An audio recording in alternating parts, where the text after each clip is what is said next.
Area 51 എന്ന പേര് കേൾക്കുമ്പോൾ നമ്മുടെ മനസ്സിലേക്ക് ആദ്യം ഓടിയെത്തുന്നത് ഏലിയൻസ്, UFO, പറക്കുതളിയ അങ്ങനെയുള്ള ഒരുപാട് സംഭവങ്ങളായിരിക്കും. പക്ഷെ ഇവിടുത്തെ കുഴപ്പം എന്താ വെച്ചാൽ ഇതൊരു ഹൈലി ക്ലാസിഫൈഡ് ടോപ്പ് സീക്രട്ട് ആയിട്ടുള്ള ഒരു ഫെസിലിറ്റി ആയതുകൊണ്ട് തന്നെ ഇതിന്റെ അകത്ത് എന്താണ് സംഭവിക്കുന്നത് നമുക്ക് ഗസ് ചെയ്യാന്നല്ലാണ്ട് വേറൊരു നിവർത്തിയില്ല. അതുപോലെ തന്നെ ഒരുപാട് ഐ വിറ്റ്നസ് ടെസ്റ്റിമോണീസ് ഒക്കെ എടുത്തു നോക്കി കഴിഞ്ഞാൽ അവിടെ ഇങ്ങനെ ആകാശത്ത് അപ്രതീക്ഷിതമായിട്ടുള്ള ലൈറ്റ് കണ്ടുവരുന്നു, പറക്കുന്ന സംഭവങ്ങൾ അവർ കാണുന്നത്, വളരെയധികം അൺനാച്ചുറൽ ആയിട്ടുള്ള ഇവന്റ്സ് അവിടെ സംഭവിക്കുന്നതായിട്ടാണ് നമുക്ക് മനസ്സിലാക്കാൻ പറ്റുന്നത്. ഏരിയ 51 അകത്ത് ശരിക്കും എന്താണ് സംഭവിക്കുന്നത് നമുക്ക് മനസ്സിലാവണമെങ്കിൽ ഒന്നില്ലെങ്കിൽ ഗവൺമെന്റ് ഓപ്പൺ അപ്പ് ആവണം, അല്ലെങ്കിൽ അവിടെ വർക്ക് ചെയ്യുന്ന ഒരാളോട് നമ്മൾ സംസാരിക്കേണ്ടി വരും. എന്നാൽ 1989 മുതലേ ഏരിയ 51 അകത്ത് നടക്കുന്ന കാര്യങ്ങളൊക്കെ പുറം ലോകത്തോട് വിളിച്ചു പറയുന്ന അവിടെ തന്നെ വർക്ക് ചെയ്തിരുന്ന ഒരാളുടെ പേരാണ് ബോബ് ലാസർ. ഇദ്ദേഹം ഒരു അമേരിക്കൻ കോൺസ്പിറസി തിയറിസ്റ്റും കൂടിയാണ്. ഇദ്ദേഹത്തിന്റെ ടെസ്റ്റിമോണീസ് എന്നൊക്കെ നമുക്ക് മനസ്സിലാക്കാൻ പറ്റുന്ന ഒരുപാട് കാര്യങ്ങളുണ്ട്. അതായത് ഗവൺമെന്റ് വളരെയധികം ടോപ്പ് സീക്രട്ട് ആയിട്ട് ഇങ്ങനെ ഒളിപ്പിച്ചു വെക്കുന്ന ഏരിയ 51 അകത്ത് എക്സ്ട്രാ ടെറസ്ട്രിയൽ ആക്ടിവിറ്റീസ് വളരെ ഫ്രീക്വന്റ് ആയിട്ട് നടക്കുന്നുണ്ടെന്നും ഏലിയൻസിന്റെ ടെക്നോളജി എങ്ങനെയെങ്കിലും റിവേഴ്സ് എഞ്ചിനീയർ ചെയ്യാൻ ശ്രമിക്കുന്നുണ്ടെന്നും കഴിഞ്ഞ 10,000-ഓളം വർഷങ്ങളായിട്ട് ഹ്യൂമൻസും എക്സ്ട്രാ ടെറസ്ട്രിയൽസും തമ്മിലുള്ള റിലേഷൻഷിപ്പ് തെളിയിക്കുന്ന ഒരു തെളിവ്, അത് ഗവൺമെന്റിന്റെ ഒരു ഡോക്യുമെന്റ് അദ്ദേഹം കണ്ടെന്നും അദ്ദേഹം വെളിപ്പെടുത്തുന്നുണ്ട്. ഏരിയ 51 തന്നെയുള്ള വളരെയധികം ടോപ്പ് സീക്രട്ട് ആയിട്ടുള്ള S4 എന്ന് പറഞ്ഞ ഒരു സ്ഥലത്താണ് ഇദ്ദേഹം വർക്ക് ചെയ്തിരുന്നത്. അവിടെ ഇദ്ദേഹത്തിന്റെ ദൗത്യം എന്താ വെച്ചാൽ ഒരു എക്സ്ട്രാ ടെറസ്ട്രിയൽ വെഹിക്കിൾ എക്സാമിൻ ചെയ്യാനായിരുന്നു. ചുരുക്കത്തിൽ പറഞ്ഞാൽ ഒരു UFO അല്ലെങ്കിൽ ഒരു പറക്കുതളിയ എക്സാമിൻ ചെയ്തിട്ട് അതിനെ എങ്ങനെയെങ്കിലും റിവേഴ്സ് എഞ്ചിനീയർ ചെയ്യുക, അതായത് അതിൻ്റെ അകത്തുള്ള ടെക്നോളജി എങ്ങനെയെങ്കിലും മനസ്സിലാക്കി എടുക്കാനായിരുന്നു ഇദ്ദേഹത്തിന്റെയൊക്കെ ദൗത്യം. ഇങ്ങനെയുള്ള നുണക്കഥകളൊക്കെ ആർക്ക് വേണമെങ്കിലും പറയാൻ പറ്റും. പക്ഷെ ഇദ്ദേഹം പറയുന്നത് ഈ UFO എങ്ങനെയാണ് വർക്ക് ചെയ്യുന്നത്, ഇതിന്റെ പവർ സോഴ്സ് എന്താണ്, ഇതെങ്ങനെയാണ് ഒരു രീതിയിലുള്ള ശബ്ദങ്ങൾ ഒരു രീതിയിലുള്ള പ്രൊപ്പോർഷനും ഇല്ലാതെ ഇങ്ങനെ പറക്കുന്നത്, എങ്ങനെയാണ് ഇത്രയും ഇൻസ്റ്റന്റേനിയസ് ആയിട്ടുള്ള ആക്സിലറേഷൻ ഈ ഒരു സംഭവത്തിന് ഉണ്ടാകാൻ പറ്റുന്നത്, അതൊക്കെ വളരെ ഡീറ്റെയിൽ ആയിട്ട് ഇദ്ദേഹം പറയുന്നുണ്ട്. അതായത് ചുരുക്കത്തിൽ പറഞ്ഞാൽ പറക്കുംതളി എങ്ങനെയാണ് വർക്ക് ചെയ്യുന്നത് അത് ഇദ്ദേഹം നല്ല ഡീറ്റെയിൽ ആയിട്ട് പറയുന്നുണ്ട്. അതോടൊപ്പം തന്നെ ഇദ്ദേഹം പറയുന്ന വേറൊരു ഫാക്ട് ആണ് ഈ പറയുന്ന എക്സ്ട്രാ ടെറസ്ട്രിയൽ ടെക്നോളജി. അതായത് നമ്മുടെ മനുഷ്യന്റെ ഇപ്പോഴത്തെ ടെക്നോളജിയിൽ ചുരുങ്ങി പോയി കഴിഞ്ഞാൽ ഒരു 10,000-20,000 വർഷമെങ്കിലും കൂടുതൽ അഡ്വാൻസ്ഡ് ആയിട്ടുള്ള ടെക്നോളജിയാണ് ഇവരുടെ കയ്യിലുള്ളത്. ഈ ടെക്നോളജി പോസിറ്റീവായിട്ട് ഇപ്പോ നമ്മുടെ ഹ്യൂമാനിറ്റിക്ക് യൂസ് ചെയ്യാൻ പറ്റുന്നതാണ് ഇദ്ദേഹം പറയുന്നത്. ഒരു എക്സാമ്പിൾ ഞാൻ പറഞ്ഞുതരാം. ഒരു കാർ കൺസിഡർ ചെയ്യാം. ആ കാർ എങ്ങനെയാണ് വർക്ക് ചെയ്യുന്നത്? ഒന്നുകിൽ ഇലക്ട്രിസിറ്റി ഉപയോഗിച്ചിട്ട്, അല്ലെങ്കിൽ ഈ പറയുന്ന ഫോസിൽ ഫ്യൂവൽസ് ഉപയോഗിച്ചിട്ട്, അല്ലെ? ഇലക്ട്രിക് വെഹിക്കിൾസ് എത്ര ക്ലീൻ ആണെന്ന് പറഞ്ഞാലും ആ ഇലക്ട്രിസിറ്റി ജനറേറ്റ് ചെയ്യുന്ന പ്രോസസ്സിൽ ഏതെങ്കിലും ഒരു സ്റ്റെപ്പിൽ ഈ പറയുന്ന ഫോസിൽ ഫ്യൂവൽസിന്റെ സഹായം ഉണ്ടായിരുന്നിരിക്കും. അതായത് ഈ പറയുന്ന ട്രാൻസ്പോർട്ടേഷൻ ആവട്ടെ എന്തും ആവട്ടെ, ഇലക്ട്രിക് വെഹിക്കിൾസ് ഇപ്പോൾ കറന്റ് 2024 ഈ ഒരു സമയം വരെ കംപ്ലീറ്റ്ലി ക്ലീൻ ആണ് നമുക്ക് ഒരിക്കലും പറയാൻ പറ്റില്ല. നേരെ മറിച്ച് പെട്രോളോ ഡീസലോ ഉപയോഗിച്ച് ഓടുന്ന വണ്ടികളായിക്കോട്ടെ, അത് ശരിക്കും ഫോസിൽ ഫ്യൂവൽസ് ഉപയോഗിച്ചിട്ടാണ് വർക്ക് ചെയ്യുന്നത്. അതായത് ആ വണ്ടി പ്രൊപ്പൽ ചെയ്യാൻ ഉപയോഗിക്കുന്ന ആ ഒരു എനർജി അത് ശരിക്കും ഈ പറയുന്ന പെട്രോളോ ഡീസലോ ആയിരിക്കും ഉണ്ടാവുക. നമ്മുടെ ലോകത്തിലെ ഭൂരിഭാഗം എനർജി കൺസംഷൻ ഈ പറയുന്ന ഫോസിൽ ഫ്യൂവൽസ് ആണ് ഫീഡ് ചെയ്യുന്നത്. ഈ സംഭവത്തിന്റെ ഡ്രോബാക്ക് നമുക്ക് എല്ലാവർക്കും അറിയാം. അതായത് ഫോസിൽ ഫ്യൂവൽസ് കത്തുന്നത് ഒരിക്കലും എൻവയോൺമെന്റിന് നല്ലൊരു കാര്യമല്ല. അപ്പൊ ഇദ്ദേഹം പറയുന്നത് എന്താ വെച്ചാൽ ഈ പറയുന്ന എക്സ്ട്രാ ടെറസ്ട്രിയൽ ടെക്നോളജി നമ്മുടെ ഹ്യൂമാനിറ്റി എടുക്കുകയാണെങ്കിൽ ഈ പറയുന്ന ഫോസിൽ ഫ്യൂവൽസും ഈ പറയുന്ന ബാക്കിയുള്ള എനർജി സോഴ്സസ് ഒക്കെ നമുക്ക് ശരിക്കും എലിമിനേറ്റ് ചെയ്യാൻ പറ്റുന്നതാണ്. അതായത് നമ്മുടെ ഹ്യൂമാനിറ്റീനെ വളരെയധികം പോസിറ്റീവായിട്ട് ഇമ്പാക്ട് ചെയ്യുന്നതാണ് ഇദ്ദേഹം പറയുന്നത്. അപ്പൊ ഇത്രയും ക്ലീൻ ആയിട്ടുള്ള ഒരു എനർജി എന്തായിരിക്കും എന്നുള്ളൊരു ചോദ്യം നമ്മുടെ എല്ലാവരുടെയും മനസ്സിലുണ്ടാവും. അത് വേറൊന്നല്ല, അത് ആന്റി മാറ്റർ തന്നെയാണ്. ആന്റി മാറ്റർ, ആന്റി ഗ്രാവിറ്റി എന്നൊക്കെ കേൾക്കുമ്പോൾ അത് എന്താണെന്നുള്ള കാര്യം ഒട്ടുമിക്കവർക്കും മനസ്സിലാവാറില്ല. അതിന്റെ കോംപ്ലിക്കേഷൻസിലേക്കൊന്നും ഞാൻ പോകുന്നില്ല. വളരെ സിമ്പിൾ ആയിട്ട് ഞാൻ പറഞ്ഞുതരാം. ഗ്രാവിറ്റി എന്ന് പറയുന്നത് ഒരു ഹെവിയർ ആയിട്ടുള്ള ഒരു സംഭവം ഒരു ലൈറ്റർ ആയിട്ടുള്ള സംഭവത്തിനെ അട്രാക്ട് ചെയ്യുന്ന ഒരു പ്രതിഭാസമായിട്ട് കൺസിഡർ ചെയ്യാം. അതായത് ഈ ടേപ്പ് ഞാൻ നേരെ താഴത്തേക്ക് ഇടുകയാണെങ്കിൽ അത് നേരെ ഭൂമിയിലേക്കാണ് വീഴുന്നത്. അതായത് ഈ ടേപ്പ് ഭൂമിയോട് അട്രാക്റ്റഡ് ആണ്. ഓക്കെ, മനസ്സിലായില്ലേ? അപ്പൊ ഇതിന്റെ നേരെ ഓപ്പോസിറ്റ് എന്തായിരിക്കും? ഭൂമി, അതായത് ഒരു മാസ് ഈ പറയുന്ന ചെറിയ മാസിനെ റിപ്പല് ചെയ്യുന്ന ഒരവസ്ഥ എന്തായിരിക്കും? അതായത് ഇപ്പൊ ഞാനിപ്പോ ഇവിടുന്ന് കൈ വിട്ട് കഴിഞ്ഞാൽ ഇത് നേരെ താഴത്തേക്ക് പോകുന്നതിന് പകരം ഇതിനെ റിപ്പൽ ചെയ്ത് അത് ഇങ്ങനെ മുകളിലേക്ക് ഷൂട്ട് ചെയ്യുന്ന ഒരു സിറ്റുവേഷൻ ഒന്ന് ആലോചിച്ച് നോക്കിയേ. അപ്പൊ സിമ്പിൾ ആയിട്ട് പറയുകയാണെങ്കിൽ അതിനെയാണ് നമ്മൾ ആന്റി ഗ്രാവിറ്റി എന്ന് വിളിക്കുന്നത്. അപ്പോൾ ആന്റി മാറ്റർ എന്തായിരിക്കും? നമുക്ക് എല്ലാവർക്കും അറിയുന്ന കാര്യമാണ്. നമ്മുടെ ചുറ്റുപാടും കാണുന്ന എല്ലാത്തിനും നമുക്ക് മാറ്റർ എന്ന് വിളിക്കാൻ പറ്റും. അതായത് ഇതൊരു മാറ്ററാണ്, ഞാനൊരു മാറ്ററാണ്, നിങ്ങളൊരു മാറ്ററാണ്, എല്ലാത്തിനും മാറ്റർ എന്ന് വിളിക്കാൻ പറ്റും. ഈ മാറ്റർ നമ്മളിങ്ങനെ സൂം ചെയ്ത് നോക്കി കഴിഞ്ഞാൽ ഒരുപാട് ആറ്റംസിനെ കാണാൻ പറ്റും. ഈ പറയുന്ന ആറ്റംസ് ഉണ്ടാക്കിയിരിക്കുന്നത് ഇലക്ട്രോൺസും ന്യൂട്രോൺസും പ്രോട്ടോൺസും കൊണ്ടാണ്. അതായത് മാറ്റർ എന്ന് പറയുന്നത് ബേസിക്കലി ഇലക്ട്രോൺസും പ്രോട്ടോൺസും ന്യൂട്രോൺസും ആയിരിക്കും. അതായത് ഈ പറഞ്ഞ മാറ്റർ ഞാനൊരു വെയിങ് മെഷീനിൽ വെച്ച് നോക്കിക്കഴിഞ്ഞാൽ അവിടെ പോസിറ്റീവ് റീഡിംഗ് ആയിരിക്കും കാണിക്കുന്നത്. അതായത് ഞാൻ ഇപ്പൊ ഇത് വെച്ചെന്ന് വിചാരിച്ചാൽ ഒരു 30 ഗ്രാം എന്നായിരിക്കും ശരിക്കും ഇതിൽ കാണിക്കുന്നത്.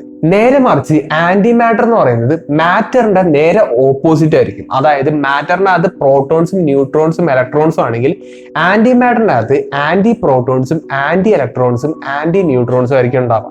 അതായത് ഞാനൊരു 10 ഗ്രാം ആന്റി മാറ്റർ എടുത്തിട്ട് ഒരു വെയിറ്റ് സ്കെയിൽ വെച്ച് നോക്കിക്കഴിഞ്ഞാൽ തിയററ്റിക്കലി -10 ഗ്രാം എന്നായിരിക്കണം അതിനകത്ത് റീഡിങ് കാണിക്കേണ്ടത്. ഇത് നിങ്ങൾക്ക് മനസ്സിലാക്കാൻ വേണ്ടി മാത്രം പറയുന്ന എക്സാമ്പിൾ ആണ്. അപ്പൊ മാറ്റർ എന്താന്ന് മനസ്സിലായി, ആന്റി മാറ്റർ എന്താന്ന് മനസ്സിലായി.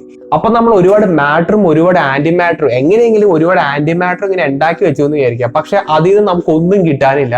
ഈ പറയുന്ന മാറ്ററിനെയും ആന്റി മാറ്ററിനെയും നമ്മൾ ഒരുമിപ്പിച്ച് കഴിഞ്ഞാൽ, അതായത് ഇതിനെ തമ്മിൽ ഇങ്ങനെ മുട്ടിച്ചു കഴിഞ്ഞാൽ അവിടെ വളരെ സ്പോണ്ടേനിയസ് ആയിട്ടുള്ള ഒരു റിയാക്ഷൻ സംഭവിക്കും. 1 ഗ്രാം മാറ്ററും 1 ഗ്രാം ആന്റി മാറ്ററും കൂടി ഞാനൊന്ന് മുട്ടിച്ചു കഴിഞ്ഞാൽ അല്ലെങ്കിൽ ഇങ്ങനെ കൊളൈഡ് ചെയ്യിപ്പിച്ചു കഴിഞ്ഞാൽ ഈ പറയുന്ന രണ്ടും ക്യാൻസൽ ആയി പോകും. ഐൻസ്റ്റൈന്റെ മാസ് എനർജി ഇക്വേഷനിലൂടെ നമുക്ക് ആ ഒരു കാര്യം ക്ലിയർ ആയിട്ട് മനസ്സിലാക്കാൻ പറ്റും. അതായത് മാസിനെ എനർജി ആയിട്ട് കൺവേർട്ട് ചെയ്യുന്ന ഒരു സിറ്റുവേഷൻ ആണ് ശരിക്കും ഇവിടെ സംഭവിക്കുന്നത്. അതായത് ഞാൻ നേരത്തെ പറഞ്ഞ പോലെ 1 ഗ്രാം മാറ്ററും 1 ഗ്രാം ആന്റി മാറ്ററും എടുത്തിട്ട് ഞാൻ എന്തെങ്കിലും കൊളൈഡ് ചെയ്യിപ്പിച്ചു എന്ന് വിചാരിക്കാം. മാറ്ററിന്റെ 1 ഗ്രാം എന്ന് പറയുന്നത് +1 ഗ്രാം എന്നായിരിക്കും. ആന്റി മാറ്ററിന്റെ 1 ഗ്രാം എന്ന് പറയുന്നത് തിയററ്റിക്കലി -1 ഗ്രാം എന്നായിരിക്കും. അപ്പോൾ ഈ രണ്ട് സംഭവങ്ങൾ കൂട്ടി യോജിപ്പിച്ച് കഴിഞ്ഞാൽ അവിടെ ശരിക്കും എന്താണ് സംഭവിക്കുന്നത്? ഈ രണ്ട് സംഭവങ്ങളും ക്യാൻസൽ ഔട്ട് ആയി പോവുകയാണ് അവിടെ സംഭവിക്കുന്നത്. ഞാനിപ്പോ ഈ പറഞ്ഞ ആ ഒരു ഇവന്റിനെ ഒരു ടേം വെച്ച് വിളിക്കുന്നുണ്ട്. അത് ഞാനിപ്പോ സ്ക്രീനിൽ എഴുതി കാണിക്കാം. ഇങ്ങനെ ഒരു ഇവന്റ് സംഭവിക്കുമ്പോൾ ഇവിടെയുള്ള മാസ് എനർജി ആയിട്ട് കൺവേർട്ടഡ് ആവും. അതായത് ഐൻസ്റ്റൈന്റെ ഇക്വേഷനിൽ പറയുന്ന പോലെ മാസിനെ എനർജി ആക്കുന്ന ഒരു സിറ്റുവേഷൻ ഇവിടെ സംഭവിക്കും. അപ്പൊ 1 ഗ്രാം മാറ്ററും 1 ഗ്രാം ആന്റി മാറ്ററും കൂടി കൊളൈഡ് ചെയ്തപ്പോൾ അവിടെ എനർജി ഉണ്ടായി. പക്ഷെ അത് എന്തോരം എനർജിയാണെന്ന് നിങ്ങൾക്ക് ആർക്കെങ്കിലും ഒന്ന് ഗസ് ചെയ്യാൻ പറ്റും? ഏകദേശം 1.8 × 10⁻14 ജൂൾസ് ഓഫ് എനർജി ആ ചെറിയൊരു കൊളീഷനിൽ നമുക്ക് ഉണ്ടാക്കാൻ പറ്റും. നമുക്ക് റിലേറ്റ് ചെയ്യാൻ പറ്റുന്ന ഒരു എക്സാമ്പിളോടെ പറയുകയാണെങ്കിൽ ഹിറോഷിമയിൽ ഇട്ട ബോംബിനെ 3 ഇരട്ടിയോളം പവർ ഈ ചെറിയൊരു ഗ്രാമിൽ നമുക്ക് ഉണ്ടാക്കാൻ പറ്റും. അപ്പോൾ അതാണ് ശരിക്കും ആന്റി മാറ്ററിന്റെ ആ ഒരു മാജിക് എന്ന് പറയുന്നത്. പക്ഷെ നമ്മുടെ കറന്റ് സയന്റിഫിക് അണ്ടർസ്റ്റാൻഡിംഗ് വെച്ച് ആന്റി മാറ്ററിനെ ജനറേറ്റ് ചെയ്യാന്ന് പറഞ്ഞാൽ കുറച്ച് ബുദ്ധിമുട്ടുള്ള ഒരു കാര്യം തന്നെയാണ്. വേറൊരു അർത്ഥത്തിൽ പറഞ്ഞാൽ നമുക്ക് അത് ഇപ്പോഴും ട്രാക്ക് ചെയ്യാൻ പറ്റിയിട്ടില്ല.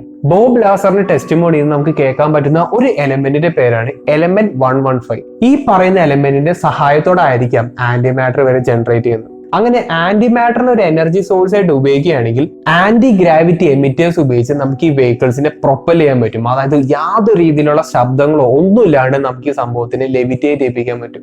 ഇത്തരം ഇൻട്രസ്റ്റിംഗ് ആയിട്ടുള്ള ഡീറ്റെയിൽസ് ബോബ് ലാസറിന്റെ ഡോക്യുമെന്ററീസ് നോക്കിക്കഴിഞ്ഞാൽ നമുക്ക് മനസ്സിലാക്കാൻ പറ്റും. 2018 ഇറങ്ങിയ ഇദ്ദേഹത്തിന്റെ ഡോക്യുമെന്ററിയുടെ 1 മണിക്കൂറും 5 മിനിറ്റും നമ്മളൊന്ന് സ്കിപ്പ് ചെയ്ത് നോക്കുകയാണെങ്കിൽ ഈ ഒരു മെഷീൻ എങ്ങനെയാണ് വർക്ക് ചെയ്യുന്നത് ഇതിന്റെ ഒരു ഡയഗ്രം ഒക്കെ അദ്ദേഹം വരച്ച് കാണിക്കുന്നുണ്ട്.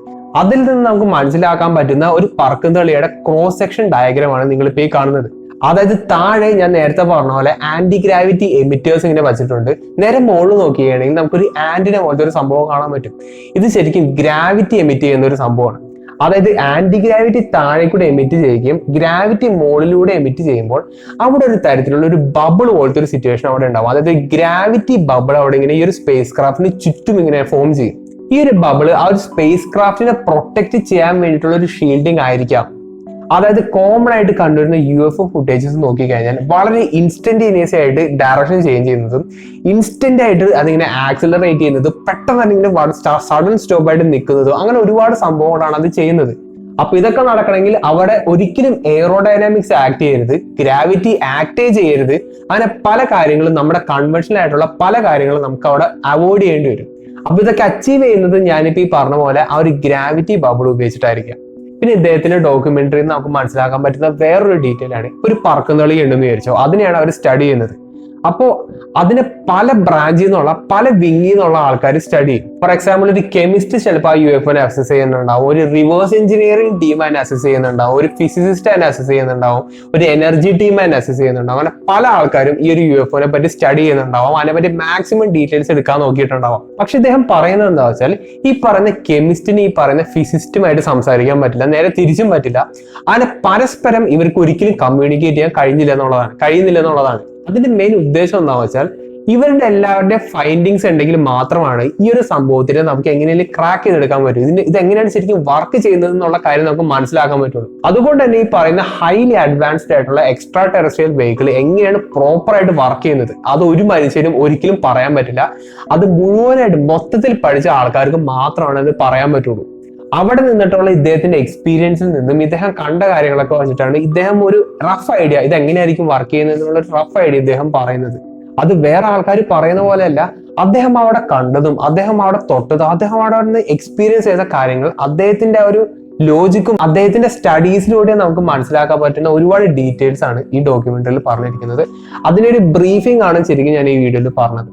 ഇതുപോലുള്ള ഒരുപാട് സംഭവങ്ങൾ നമ്മുടെ ലോകത്ത് പണ്ട് നടന്നിട്ടുണ്ട്, ഇപ്പോൾ നടന്നുകൊണ്ടിരിക്കുന്നുണ്ട്. പക്ഷെ നമ്മൾ ആരും ഇതിനെപ്പറ്റി ബോധവല്ല എന്നുള്ളതാണ് ശരിക്കും വാസ്തവം. കഴിഞ്ഞ ആഴ്ച വാഷിംഗ്ടണിൽ വെച്ച് നടന്ന UAP ഹിയറിംഗിൽ പറഞ്ഞ ആ ഒരു UFO ഡിസ്ക്രിപ്ഷൻ ആയിട്ട് വളരെ സിമിലർ ആയിട്ടുള്ള കാര്യങ്ങളും വളരെയധികം ഒരു ഉത്തരം തരുന്ന കാര്യങ്ങൾ പോലെയാണ് ഇദ്ദേഹത്തിന്റെ ഡോക്യുമെന്ററീസ് എന്നൊക്കെ നമുക്ക് പറയാൻ പറ്റുന്നത്. അതിനോടൊപ്പം തന്നെ ഏരിയ 51 ശരിക്കും എന്താണ് സംഭവിക്കുന്നത് അതറിയാൻ പറ്റുന്നതിന്റെ ഏറ്റവും ക്ലോസസ്റ്റ് സംഭവമാണ് ബോബ് ലാസർ എന്ന് പറയുന്നത്.